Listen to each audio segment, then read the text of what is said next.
আজকের নতুন ওয়ার্ডটি হলো কনস্টিটিউশন।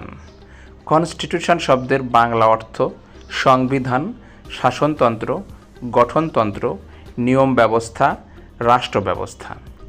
কনস্টিটিউশন শব্দটি নাউন। সিনোনিম বা সমার্থক শব্দ: agreement, prescription, set of laws, code of laws, structure.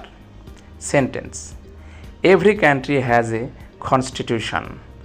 প্রতিটি দেশের একটি সংবিধান আছে। তো ভিউয়ার্স, কনস্টিটিউশন শব্দটি অনেক পপুলার এবং অনেক গুরুত্বপূর্ণ একটি শব্দ। বিভিন্ন চাকরির পরীক্ষা বা অ্যাডমিশনে কনস্টিটিউশন শব্দটি স্পেলিং বা অর্থ এসে থাকে। তো আমরা আগামীতে আরেকটি শব্দ নিয়ে আলোচনা করতে থাকব। আপনাদের যদি কোনো ওয়ার্ড জানার থাকে তাহলে অবশ্যই কমেন্ট বক্সে উল্লেখ করবেন। আমরা সে ওয়ার্ডটি নিয়ে বিস্তারিত আলোচনা করব। আর চ্যানেলটি যদি সাবস্ক্রাইব না করে থাকেন তাহলে অবশ্যই চ্যানেলটি সাবস্ক্রাইব করুন এবং বেল বাটন অল করে দিন। ধন্যবাদ।